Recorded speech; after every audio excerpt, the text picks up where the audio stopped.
morning, everybody. My name is Ann Rossley. I'm here today with Kyle Harvey. We are with Beard & Warner in the Gold Coast office, and we're talking to you today about real estate in downtown Chicago. Good morning, Kyle. Good morning. And every week, as we do, we're bringing you the stats, cool properties, answer questions, give you good advice. So what have we got today? Exactly right. So today we have all kinds of stuff, but before we get into our typical market update, we have a question for the group, and we're going to take answers down below in the comment section. We're going to take comments, messages. We're going to ask our clients all week long, and next week we are going to share the answers with you. And the question is, what amenity in your home is required, or what amenity in your next home is required? So is it a finished basement, deck or balcony, maybe an updated kitchen great room, in-unit washer and dryer, or other? And I think maybe, Kyle, we should hold our opinions ourselves. What do you think? Until next week, because we don't want to influence anybody, right? And I'm known to have a weird opinion, so there's almost nothing that's required. You're funny. But there are people, and I have a sense of what I think people will vote. But let's see what they do. So put your comments below. Let us know. We're polling you, and we'll report the results. Perfect. Okay.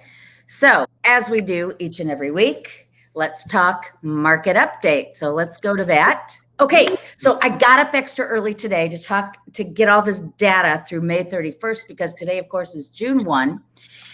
So this is up-to-date data. Of course, it does not include everything through Friday necessarily if it wasn't reported in the MLS. So this will change a little bit. Okay. Median sales price in our market area, the Lakefront communities, single-family homes. The median sales price for a single family home in our market's $1,072,500.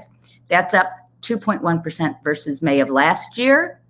And it's up 11% from May of 2016, which is like right in this area here. So single family home prices have gone up. Condos, look at this number, Kyle, and I think you'll be surprised.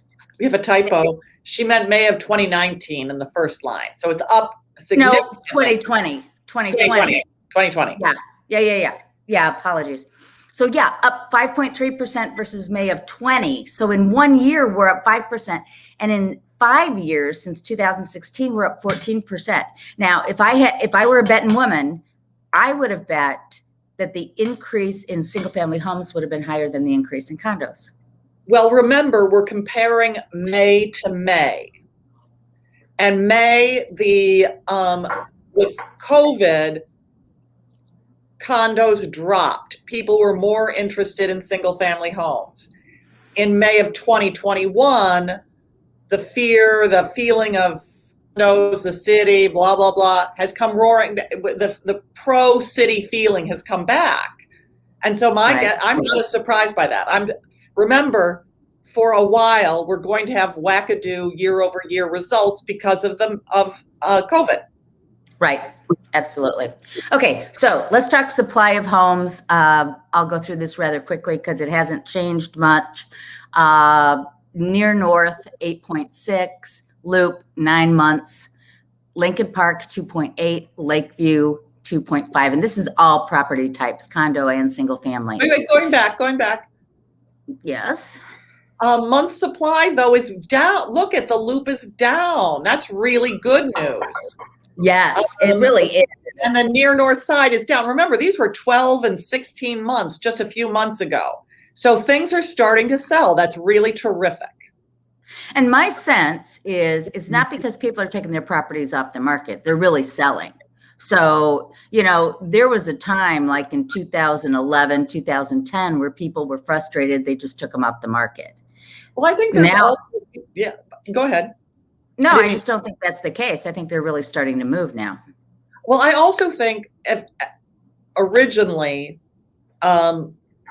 there was a reaction to the civil unrest and the rioting and the looting that made people say, I'm giving up Chicago. As things Right. calmed down, I think that became less of a feeling. And maybe some people took their properties off the market and said, I'll give the city a chance. Things are going to start to come back. So there might be some of that, but I agree with you totally that the main is the actual trading of properties. Right. Single family homes. So the near north side, now that's, that includes a little bit different area. That's an animal all to itself for single families because it includes the Gold Coast with the $3-4 million homes. That's not quite like Westtown, Lakeview, or Lincoln Park.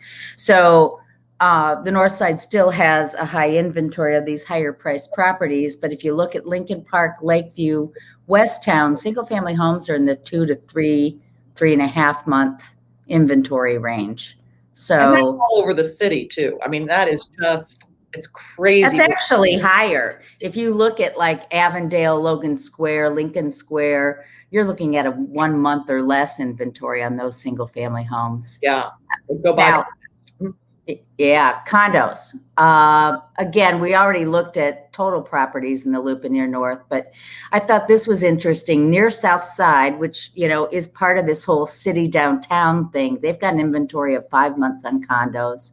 But again, month supply is dropping. Yeah. So it's all positive. Okay, I just have a couple more slides. This is properties closed, and this is a 12-month rolling number. So this is 12 months through May of 2021. And I've got 2 townships. I've got the North Chicago Township, which is basically the river up to Fullerton. And then I've got Lakeview Township, which is Fullerton up to and including, up to just Rogers Park. So under Rogers Park. So in terms of number of properties closed, wow, we're up 20% versus the previous year, but that was down versus the year before that. And here's the property. Okay, Lakeview, same. But now look at this. This is more of a leading indicator. It's still a lagging indicator, but it's a more recent number of properties under contract. That's incredible. North Chicago up 54% versus previous year. So this includes, but also look at it compared to 2019, which was a normal. Yeah. Holy moly. Those are interest rates. Yeah, interest rates. And I do think there is a sense of COVID made people change their minds about what was important to them. Whatever that means, whether that means moving to the suburbs and selling, whether that means moving from a condo to a house, whether it means buying a bigger condo, but you're right. And also we're getting more millennial first-time buyers than we have before. And also, yes, I'm going to go back here. Of COVID, there was so much saving that people started to get more equity in their homes and thus were able to sell. That has been holding back the Chicago market for a long time, is the ability to sell and not have to bring money to a closing. Yeah, very good point. This I thought was interesting. Now I'm sticking with the same 2 townships, North Chicago and Lakeview. Yeah.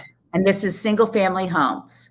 Years ago, we saw significant price differences. Why does this say 350? Maybe this is just properties. No, because it's price per square foot. It's price per square foot. Hello. Anyway, at one point there was a significant difference in price per square foot, but we're coming back to very similar price per square foot. New construction, I would say, is one factor. Another factor is over the last 3 years, more and more people have wanted to put their kids in public schools, and they've moved to around Audubon, Hamilton, Coonley, and it's really driven up the price of single family homes. So now it's dipped here in the north side a little bit, but look at the Lakeview coming on strong. Yeah. But let's go back, looking at the big differential. Those are several houses in Lincoln Park. There's a custom home company or several custom home companies that make, $10 million homes. And that's just really going to drive the price per square foot really high. So I think those were the Good point. years, when you see this climbing differential, it's because of those few homes. Right. Well, and if you think about it too, if the median sales price of a single family home is around $1 million and you're looking at roughly $300 a square foot, you're looking at 3,500 square foot homes. I mean, just to give you rough numbers. Yeah, absolutely. Yep. So anyway. Cool. So that's that. A lot of good information. That's this week's numbers. Well, let's talk questions. Okay. Viewer Q&A. Yes. Okay, now I have to tee this up again, and I have to find mine. Okay, so bear with me. This is what happens when share my screen. Okay. So question number 1 from our viewers. This is a question I've been asked. Getting a return on your home improvement investment. Will I get my money out if I do X? All right. So let's talk about that. One of the ways we can address that is to talk about the home remodelers who put together this survey, and they say, okay, so if the job costs X and the resale value is Y, what's my return on investment? And for the Chicago area, they say the garage door replacement has the greatest return on investment, which I thought was interesting. That doesn't matter much to condo owners. Manufactured stone veneer on the outside of a house. Again, doesn't matter too much to our viewers. But here we go. This is the one that really makes a difference. A minor kitchen remodel. Wouldn't you say that would be the best return on investment for your clients, Kyle? Yes. And minor, for it to get the most money out means making good choices. And I know no one's going to think that $26,000, $27,000 is minor, but if you get the money out, you look at all, it's the difference between selling and not selling. Right. And there are ways to do minor kitchen remodels for less money. I mean, maybe you can get away with painting cabinets, putting down a new countertop. The new trend I've seen is where you have the 2-level countertop, where you have the breakfast bar and then you have the counter. More and more, it's become in style to just do the 1 level. So you take down that higher breakfast bar, it opens up the room, it gives it a more contemporary feel, and that you can do for very little money. Maybe a new backsplash. Those glass mosaic tile kind of backsplashes are passé at this point. They don't photograph so well.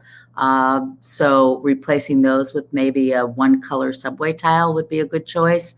Or there's some other, the other thing, of course, that we're seeing in luxury condos is just a 1 flat piece of stone that matches the countertop. But, that's a little bit more expensive.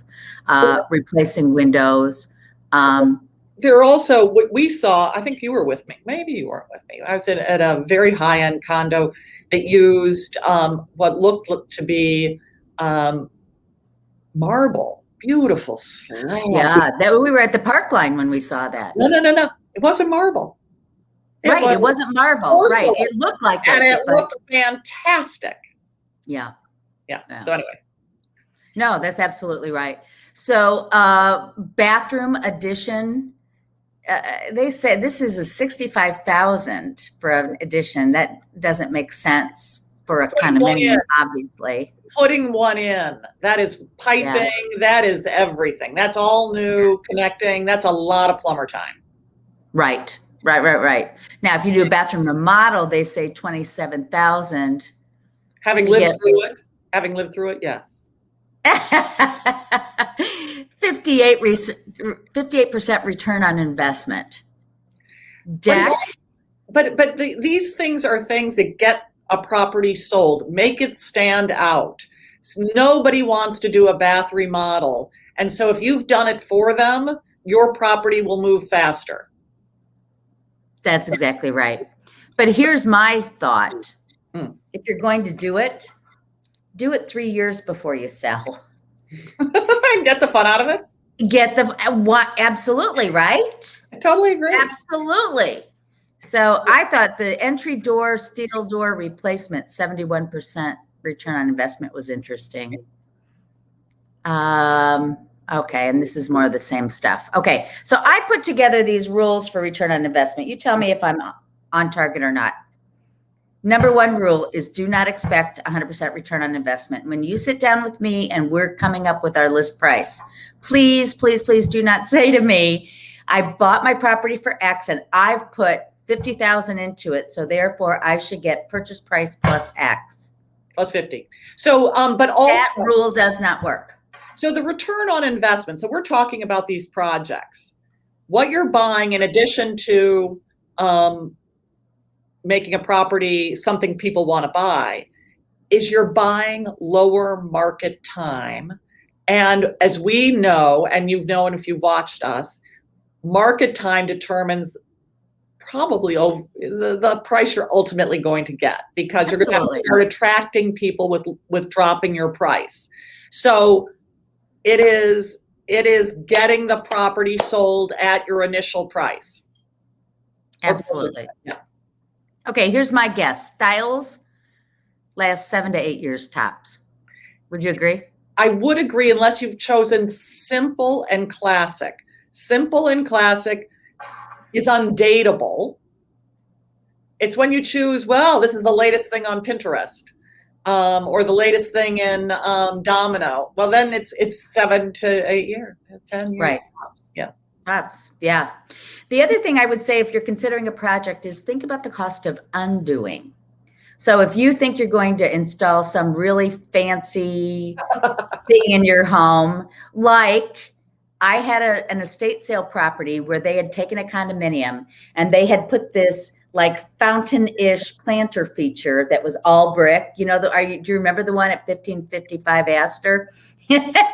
And it's the cost of undoing. I mean, that was really cool maybe in the 70s or 80s, but you know, people aren't doing brick planters in their living rooms today. So not so much. Not so much. Yeah. Okay. Sometimes you need to spend money just to sell, which goes to your point earlier, Kyle, right? Sometimes you just have to buy market time.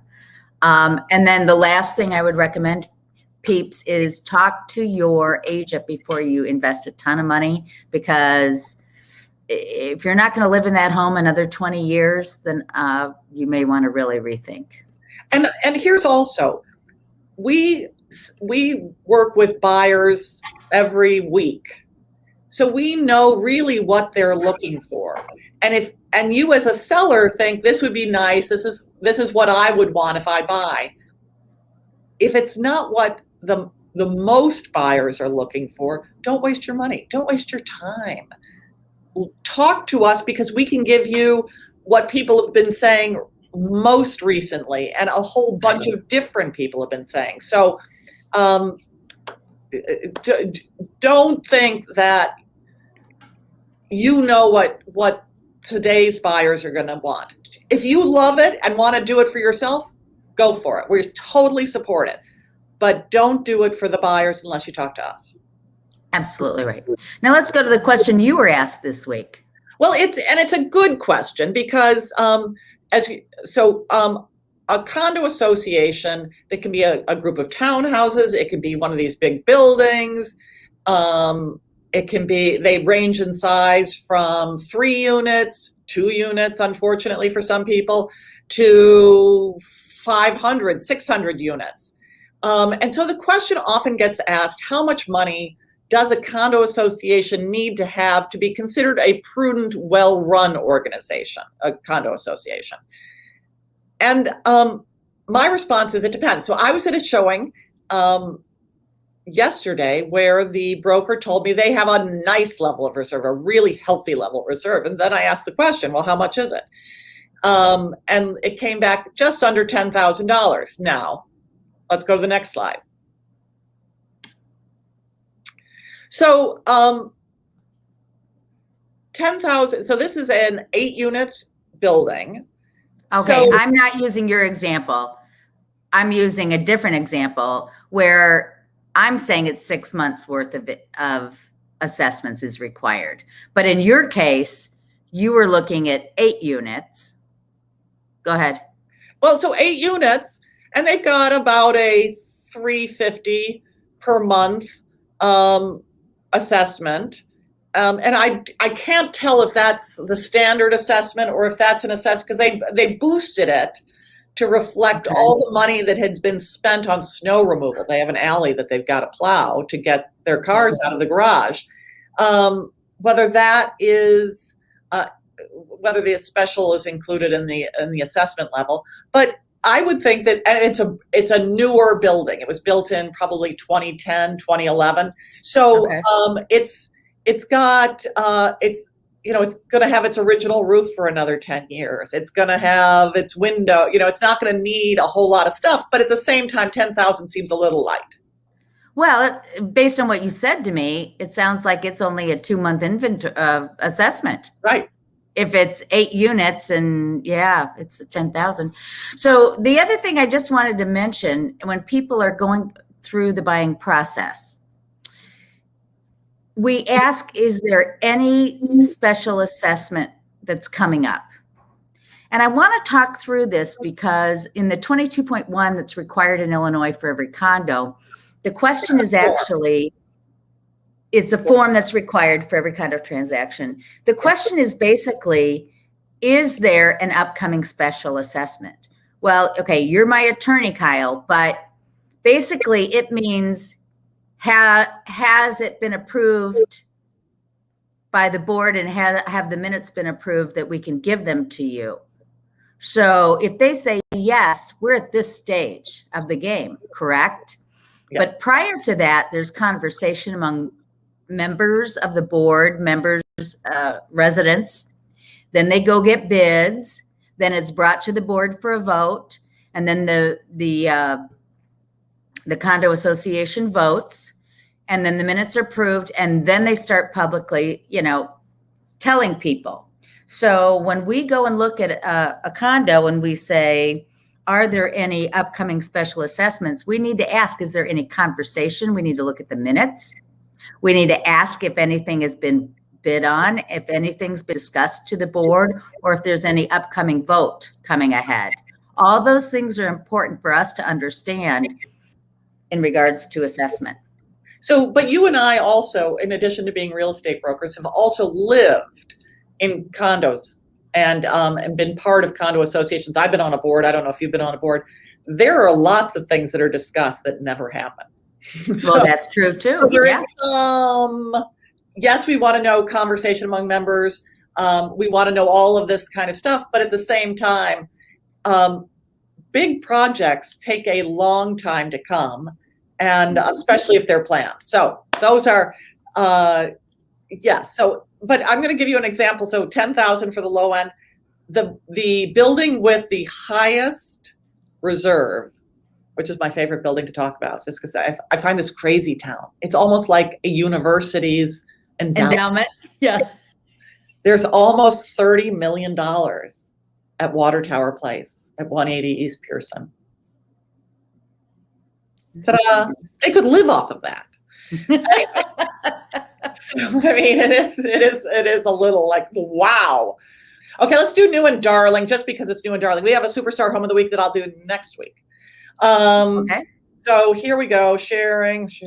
So new and darling. I thought this was just such a darling condo. It's brand new on the market. 1920 North Seminary 1R. It is a condo in a smaller association. This is a perfect home for a couple or a singleton.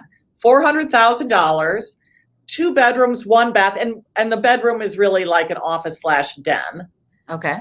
The HOA is 421 because it's a historic building, is my guess, and there is attached garage. The taxes are pretty high, 11,000, but it's in Lincoln Park, so it's going to be a little more expensive. But it's a former storefront in a little Flatiron building, and it's really quite darling. So over here, we're going to go to the next page. So that's the front of the unit. So darling. But I think, and look at that. But I'm going backwards. Hold on. I think you enter over here. Do you see my little, Okay. Yeah. I don't know if that's right. They point, there's another picture of that. But anyway, look at this. So those are actually 9-foot windows. It looks as though this is the screen to give you privacy. It's one of those that goes up rather than down. Because it was a storefront, you have basically a wall of windows on the front. A wall of windows and a tin ceiling. Look at that tin ceiling. Tin ceilings. That's great. Then it looks like they're 10-foot ceilings, maybe. Yeah. And you see here that it's sort of loft-like. So none of the bedrooms has to the ceiling walls because they need the light because they're interior bedrooms. So here's another look at this apartment. I mean, look how darling that is. Good. That is cute. So this is the main bedroom, and it's got built-in closets, and you do a little bit more closet, but it's just this cute little bedroom. Then this is the second bedroom, which is really more of an office. I do one of those hide-a-bed, one of those sofa little chairs. Monkey beds or a day bed. Yeah. Trundle. Yeah. And then look at that kitchen. Oh, wow. So it's on the other side of the building. So it goes all the way through because it's so skinny.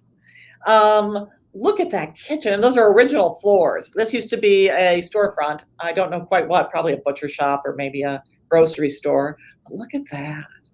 So that's sort of how it runs. Isn't that darling? Yeah. And then it's got a modern bathroom. I think they're in the very cute. Yeah. And then the building has this beautiful deck. Oh, cute. And that's the space. Oh, there's the floor plan. Yeah. Oh, that's good. Uh-huh. Yeah. So very interesting unit. Yeah. It's only 1,100 square feet, but it's laid out interestingly. Ton of light right on the ground floor. Sort of oopsie, we're not going to do Superstar Home of the Week till next. You're going to have to see that later. Stop share. Oh goodness. All right. So,